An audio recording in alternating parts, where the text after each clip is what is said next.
Consumers were hit with more than 77 billion unwanted robocalls in the last year, just the last year, and scammers are now getting more sophisticated.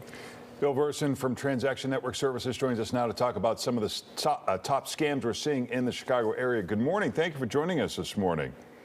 Good morning, Larry. Good morning, Robin. How are you today? Good to have you with us. Why is this such a hard problem in the United States? Why can't we pull the plug on this annoying? You say 77 billion in a year. I can't imagine anybody wants any of them. Nobody wants any of them. The challenge is that they're getting very sophisticated. The bad actors, there's a lot of money involved here. If they're able to defraud you, the average defraud is around $300 per fraud that they're able to get. So there's a lot of money at stake here, and they're getting very sophisticated. But the good news is the FCC and the carriers are taking steps to try to thwart them. So do you have to put some type of an app on your phone to block these robocalls, or does it get blocked automatically? I thought there was a law. Great question, Robin. So there's two things there. One is, yes, you do want to put an app on your phone. And so the good news is the carriers, for example, the mobile carriers like a Verizon with a call filter app, they make that available free to end users to leverage. And that will block a lot of the bad actor calls coming through.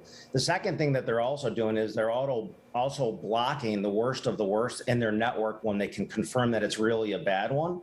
And the third thing that's happening is the FCC has stepped up with the Trace Act that was launched or executed in 2019 that basically is putting more teeth in it. So they're going after the bad actors with financial penalties. They've deployed technology, a authentication framework that they're asking the carriers to deploy and mandating the carriers to deploy.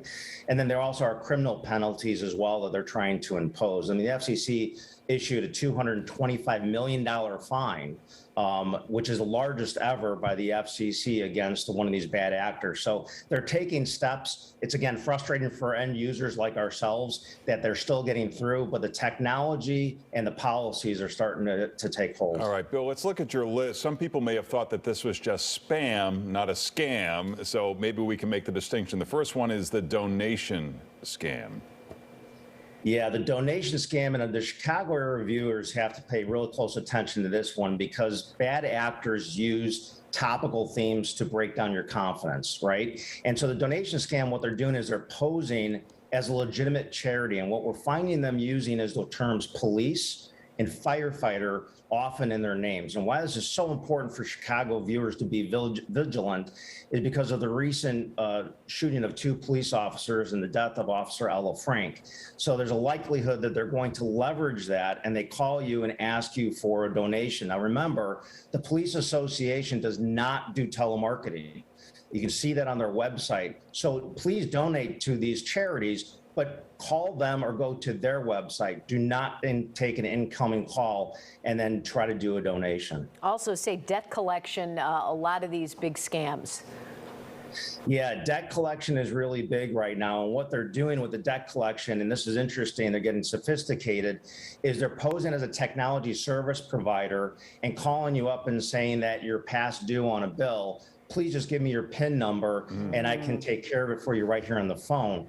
When you give them the PIN number, then they're using it to buy goods and services. So remember, don't ever give financial information over the phone from an incoming call. You want to then hang up and then call up your technology service provider and deal with them directly. And Bill, real quick, the auto warranty, auto insurance thing, that's not spam, that's a scam as well?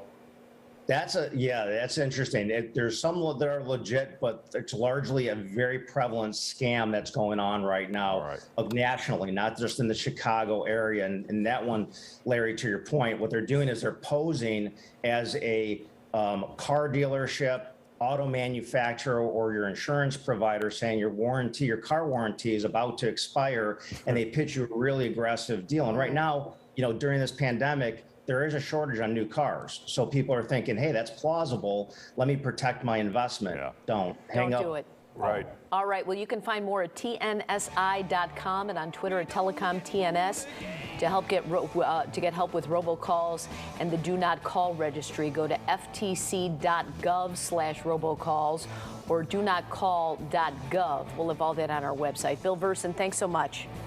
Thank you.